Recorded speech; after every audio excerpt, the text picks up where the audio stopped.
জন্য এখন ভরসাস্থল সরকারি হাসপাতাল, কোনো ওঝা বা গুণিন নন। বিগত কয়েকদিনে ঘাটালের বন্যা কবলিত এলাকাগুলি থেকে বিষধর সাপে কামড়ানো 152 জন রোগীকে চিকিৎসা করা হয়েছে হাসপাতালে। তারা প্রত্যেকেই সুস্থ রয়েছেন। জেলা মুখ্য স্বাস্থ্য আধিকারিক ডাক্তার সৌম্যশঙ্কর সারেঙ্গি জানিয়েছেন, প্রতিটি সরকারি হাসপাতালে পর্যাপ্ত পরিমাণে অ্যান্টিভেনাম মজুদ রয়েছে।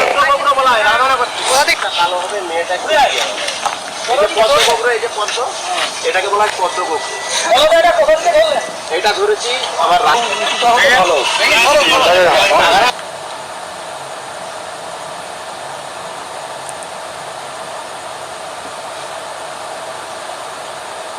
ঘাটাল মহকুমার বিস্তীর্ণ অঞ্চল কেশপুর, ডেবরা এবং খন্ডরুই ব্লক এবং ঘাটাল মিউনিসিপ্যালিটির বিস্তীর্ণ অঞ্চল 13টি ওয়ার্ডই জলের তলায় ছিল গত 4-5 দিন, এবং আস্তে আস্তে সেখান থেকে আমরা বেরিয়ে আসছি। কিন্তু এই জলের বন্যার ফলে আর কি স্নেক বাইটের সংখ্যা সর্পদংশনের সংখ্যা খুব বেড়েছে।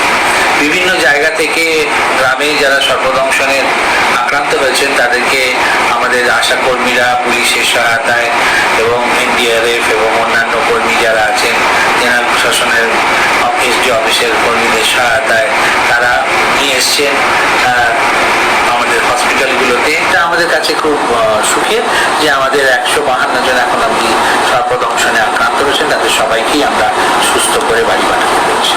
জন্য এখন ভরসাস্থল সরকারি হাসপাতাল, কোনো ওঝা বা গুণিন নন।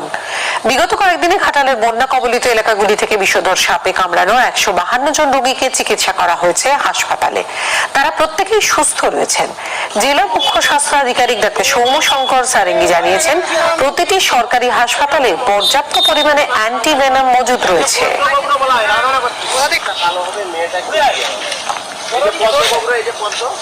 এটাকে বলা হয় পদ্মগোপ। এটা ধরেছি আমার